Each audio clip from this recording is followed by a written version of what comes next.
God is alive and moving in prisons, and I know that we will pray for God, show me how to move in those places. Well, what our prayer as believers should be is, God, how do I come alongside of what you are already doing in these places?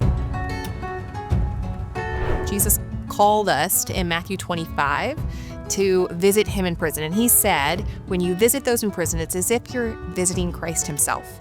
And not only do I think this is a duty, this is a calling, but I also think it's an invitation. It is an invitation to encounter Jesus in a fresh way. Working with and getting to know people that are incarcerated has had a huge effect on my relationship with the Lord. I realized that I had encountered a face of Jesus that I had never encountered before, and I never would have encountered had I not been with those people behind bars. This is my testimony, from death to life, 'cause grace rewrote my story, I'll testify.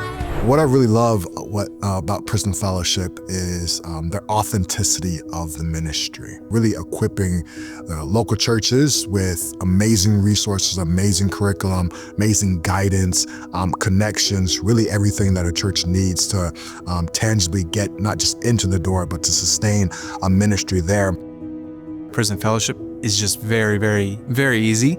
You guys do an amazing job. You have such a good reputation, build so many great relationships. And so to get our foot in the door, I wanted to partner with you guys and to experience what a Hope event looks like. We're from Hillsong Church, and I'm here to deliver some. Here's something for Brock. Is that you? Brock?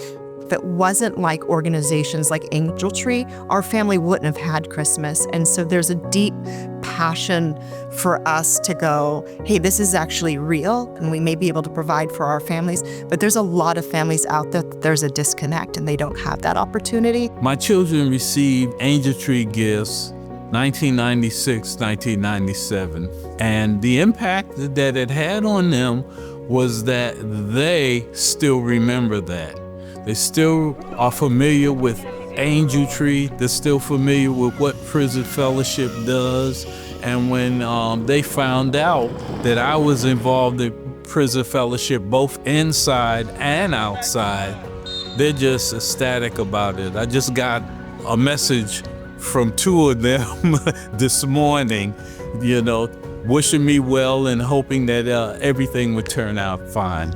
I want us to try to remain in contact with those families, try to build a relationship with them, and just be there for them throughout the year. I just think it's more than that. I get to serve and partner with Christ in this opportunity, but in the same way, I get to receive from them. To learn how to love without seeing the past. To be able to see your brother and sister in Christ as that, as brother and sister in Christ, and really embrace them and love them.